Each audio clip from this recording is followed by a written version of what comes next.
Welcome to Influential Entrepreneurs, bringing you interviews with elite business leaders and experts, sharing tips and strategies for elevating your business to the next level. Here's your host, Mike Saunders. Hello and welcome to this episode of Influential Entrepreneurs. This is Mike Saunders, the Authority Positioning Coach. Today we have with us Stanley Targosz, who's the founding member of the Responsible brand, and we'll be talking about student loan myths and misconceptions. Stanley, welcome to the program. Thanks, Mike. I appreciate being here. You know, I'm interested in hearing these myths and misconceptions on student loans because I know that real time you look at the news and it seems like everyone has perspectives and opinions and things change and this new news came out. So I want to dive into that. But before we do, give us a little bit of your background and your story and how did you get into the financial services business? Yeah, absolutely. Well, what's amazing is 25 years ago, someone introduced me into this industry. And I thought, I'm not the person who wants to go sell or provide financial services. I didn't have any experience on my own, but I was blessed to have some excellent mentors and got introduced to a lot of successful people who took time to mentor me and coach me. And I learned that I was passionate about helping people understand how money works in their lives. As I jumped into that realm, I quickly found that my true passion was helping people manage and understand how to pay for college. And in the 15 years or 17 years that we were doing the college planning and understanding how money works and really why people struggle with paying for college, we became super passionate about helping people understand how to pay off the debt. I think 98% of every family that I met had a student loan and a parent loan, and very few of them had a solution. And hoping and praying that the government does a solution or that you get forgiveness or something without a strategy felt more like a fantasy than hope. And we wanted to provide real solutions that gave people an opportunity to know what they were getting into and to have a responsible solution to get out of the debt that was created to invest in their kids. You know, I feel like there's too much debt in the world from consumer to college and all of that. And I like that crusade that you're on. Talk a little bit about some of those common myths and misconceptions about student loans, because I know that there's all kinds of types. You know, there's the parent loan, there's this type of student loan, there's a federal loan, there's a Sallie Mae. So what are some of those types of loans and some of the common misconceptions that people have? Sure. I think one of the things that people come and talk to us about when it comes to student loans, everyone wants to talk about which loan has the best interest rate and how are we going to pay for this. And I'm not going to send my kids to college if they have to get loans. My kids are going to figure out how to get through college on their own back because I figured out how to pay for college on my own back in the late 90s or early 2000s. The reality is student loans is not a student problem. It's a family problem. That's why we've been helping people understand that of the $1.8 trillion in college debt, it's almost 50-50 between parents and students. And in the next 10 years, it's probably going to be more parent debt than student debt. So the misconception is my student's going to figure this out on their own because I did. Well, the truth is, if a student's going to pay for their own college, they have to work 40 hours a week at more than a minimum wage job in order to pay for the tuition, which means they don't have time to go to school or have a place to live. So mom and dad actually have to be involved in this process from the beginning, and mom and dad have to put their name on the line for some of the loans. The misconception that when my kids graduate, they're going to own the debt, that's not true either. When I looked at the student loans that were out there, the people who were missing their payments, it was affecting mom and dad if it was a parent loan, and it was affecting the student if it was a student loan. So the misconception that my kids are going to figure this out is not really, that doesn't exist. That's not a solution. I think the second thing is people get really hung up on the interest rates, and they want to shop private loans, government loans, Stafford loans, federal loans. That's that movie Moneyball. Mike, did you see the movie Moneyball with baseball? Yes. Yeah. So remember, the whole Major League Baseball was basing their teams on batting average, and the Oakland Athletics had this smart numbers person who said, no, we should be basing it on on-base percentage. Well, when they did it on on-base percentage, they ended up having the most number of wins on the lowest salaried team in Major League Baseball history or something like that. When we talk about student loans, focusing on the interest rate is like focusing on batting average. We want to look at the whole picture and focus on the on-base percentage when it comes to the student loans and find out what loan is actually the right loan for the family. Should they get a parent loan that's through the government? Should they get a student loan through the government? Should they get a non-government loan? Really, it comes down to, does the family have the financial means to commit to a 10-year payment with no flexibility? Then maybe go for a private loan. But if you need some flexibility built in, even though you might pay a little bit higher interest rate or a little bit higher origination fee, sometimes that flexibility built in to be able to defer, have hardship or forbearance during a season, and maybe qualify if the federal government does pursue the option of student loan forgiveness. It's not through private lenders, it's through federal loans. So there's a lot of misconceptions and people get hung up in the wrong details, and then they wake up after their kids graduate thinking, how did I get myself in this mess? Well, they were distracted. So we want to make sure that people look at the loans and look at the realities of the impact it has on their family and their ability to eliminate the debt in a reasonable amount of time. It makes me think when you just described, the parent loan or the student and in whose name, how do you help parents decide whose name it should go in? Should it be in the name of the student? Should it be in the name of the parent? Or there be some in each? Well, Mike, what's fascinating is the maximum amount that a student can receive in their name under normal circumstances, meaning there's been no bankruptcy or no financial tremendous hardship on the family. If that's the case, the student applies for more. But for most families who've not gone through big financial trauma, the maximum that a student can get in their name is $27,000, which means even if you find a reasonable college at $25,000 a year total, that's $100,000 over 4 years. The maximum the student can get in their name is $27,000, which means mom and dad are on the hook for $73,000. Multiply that by 2 or 3 kids and tell me if it's a student loan problem we have or a parent loan problem we're facing. Yeah. I mean, it might make sense to, cap out under the limit there and then have the parents step in and that gets down to strategy. And I know that that's what you work with your clients, helping them figure out. So that's kind of like why you formed your, acronym BASICS. Tell us a little bit about that concept. Yeah, the basics of student loans and debt. The reason we came up with the basics was people were getting focused on interest rate. And interest rate is one of the 4 or 5 components that really need to happen that define a loan, but that's the one people most focus on. So when we think about the basics, it's the balance of your account, it's your active economy, it's the savings strategy that you utilize, it's the interest rate, it's cash flow management, and it's a side hustle. What are people doing to make extra money? Let me give you an example of cash flow management. A family who's got money saved for college and says, I don't want my kids to have any student loans, so I'm going to take my savings in the first year, we're going to pay for college. And then we're going to pay for part of the second year. Now we're out of money. Cash flow management means let's take the emotion and the pride, and I don't mean that in a negative way, but it is sort of nice to say, yeah, I paid for my kids' first year of college. They got no debt. That feels good. The problem is it feels good at the expense of what? Here's what happens when we manage cash flow the wrong way. We lose the ability to go back and get the dollars that are cheaper and more efficient in the student's name, and we push it off to make the parents have to take it later on.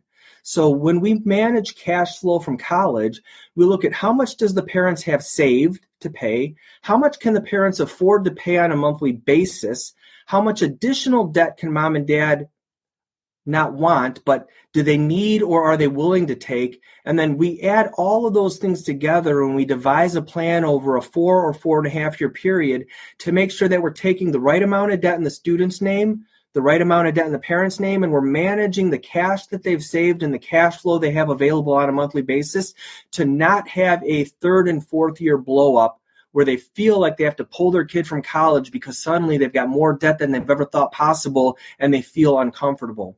So the basics really gives people the ability to look at the 6 different areas when we manage someone's personal economy, especially during the college years.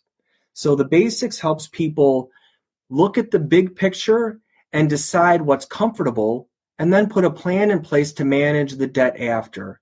And The college debt, I love talking to families who are wanting to be responsible and they're willing to invest.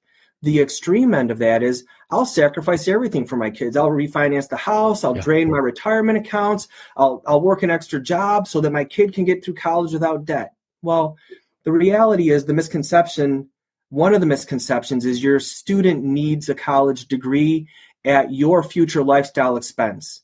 That's not the case. So we have to look at it from what God would say. We need to be good stewards of the gifts we've been given. That means our kids and our money. So if we're honoring God with what we're doing and we don't want to be irresponsible, how do we put a family plan in place that attacks this problem, allowing the student to survive and thrive, allowing mom and dad to maintain their lifestyle and their future without sacrificing their conscience or compromising their conscience along the way, or creating a problem for the students when the parents are older and don't have enough money and need to borrow from the students. I mean, no parent wants to go back to their kids and say, I paid for your college, now you got to pay for my retirement. Yeah. But yet that is what is happening.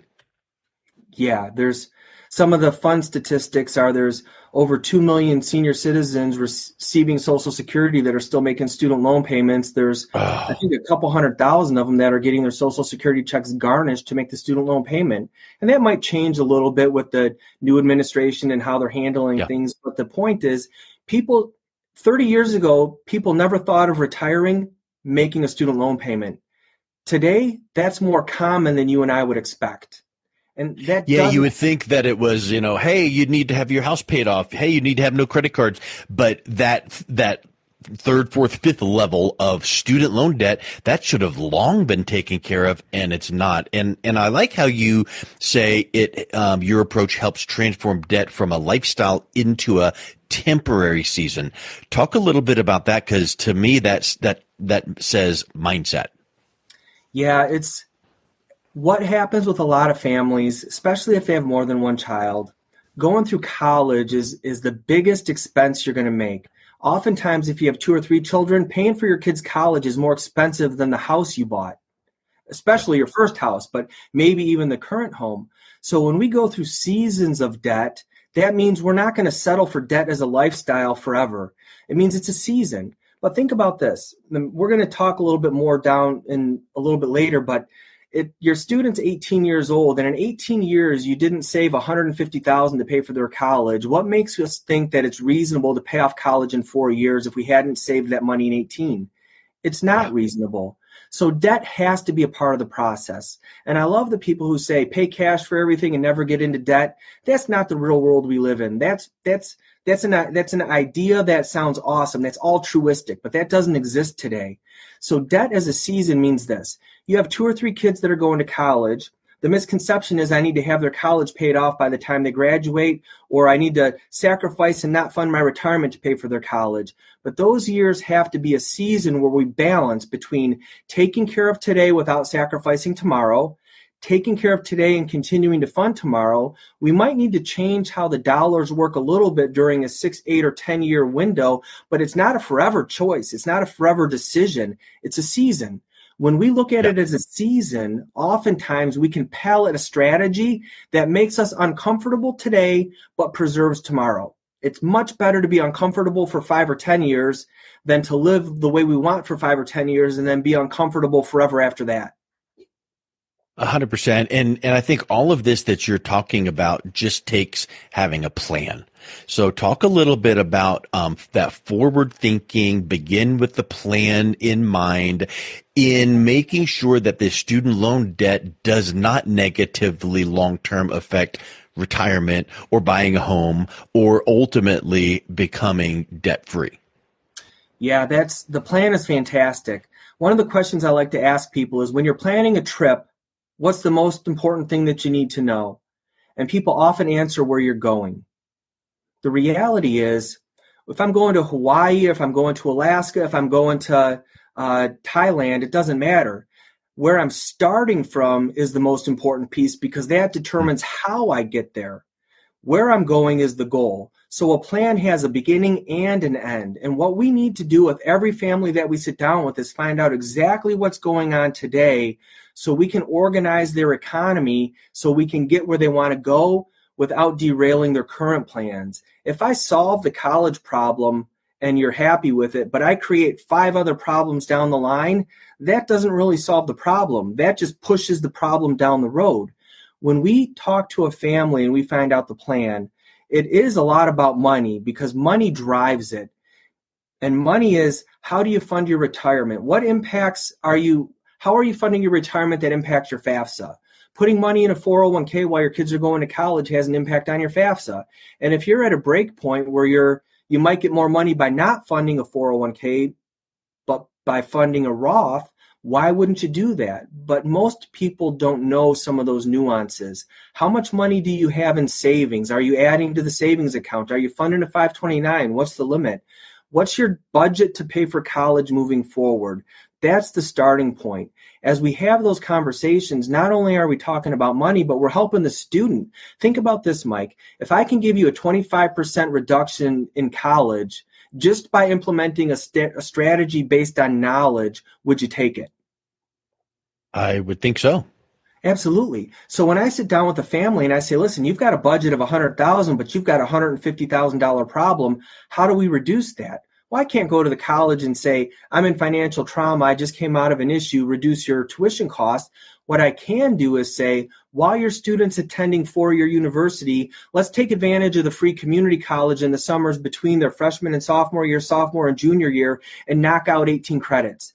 That not only saves you 18 credits, that saves you almost more than a full semester of tuition. That could be a $30,000 savings right there that doesn't cost anybody anything other than taking a class at a community college. It's a fantastic way to go. And that's one of the things we add to the plan. That's a really great point. And I think a lot of times people think, how much is the school? That times 4 years is X. Let me get loans for that. And they just are in that track. But in reality, like what you just said, is there are ways to kind of, maybe get dual credits or AP or go into a community college, all of those things. Something else you mentioned, statistics, is what is the current statistic of students that actually graduate in 4 years versus longer? Yeah, the average is closer to 5.5 or 6 years. And really the universities, their goal isn't to have people there for 6 years, but their process is keep people there for 6 years. And the decision makers aren't deceitful, I believe. I think it's just the process. They don't have the right classes, the right schedules, and it takes kids longer. And there's no mentoring on the front end teaching them what they should be going into. Mike, when I went to college, I sat in a room with 300 people. They said, pick your major. I thought, pick my major. I thought I just started, and I put my finger down on the page and it landed on marketing, and I didn't even know what that was. But it's a good thing it worked out. But most people, they choose a college that they think is going to solve their problem. They get 2 years in and realize the college that they're at doesn't offer the program they want, and they need to change schools. That adds 1 semester to a full year onto your college process. They take the wrong class, not wrong, but they take classes they're interested in as electives in the very beginning and push off their other classes till the end of their sophomore year or their junior year, and they lose the ability after 60 credits to take classes at community college. Well, there's a tremendous advantage into taking certain classes at community college that you might not be strong in, especially if you have to maintain a certain GPA to get into the program you want at the university. And that's part of the plan. How do you plan for success for your students? How do I put them on a path so they can graduate in 4 years and use their God-given skills and talents to be productive members of society instead of being slaves to the debt they created while they work at Home Depot? Stanley, all of these things that you're mentioning, it feels so myopic to say student loan misconceptions. That's the tip of the iceberg. The things you're talking about is having a plan going in, picking the right school, knowing your major so you don't waste time, a year and a half, and then having to change a major, making sure your class schedule is structured to where you can get done in 4 years, and that minimizes the amount of student loans you may need. And then all the actual tips and techniques about student loans. So it's way more than I feel like parents even understand. So I feel like right here would be wonderful to say, if someone is listening to this thinking, what can I do? I've got a high school sophomore, junior. We should probably get ahead of this. What's the best way that they can learn more and reach out and connect with you? Sure.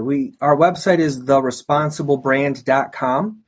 And that's a great place to go. We have some resources, some options there, and we really help people focusing on how to pay for college. So we're not going to help your student get into college, but we will help put a plan in place that succeeds for everybody, and it's a custom plan. Mm-hmm.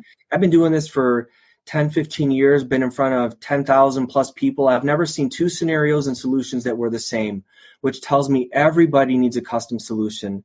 So theresponsiblebrand.com is a great place to go. You can get all of our contact information there. And because we partner with so many education places, companies, and programs, all of our information that we give away for free because we want you to spend all of your money paying for college, not paying someone to teach you how to pay for college. Yep. Excellent. Well, Stanley, thank you so much for coming on today. It was a real pleasure talking with you. I appreciate it, Mike. Thank you very much, and God bless your day.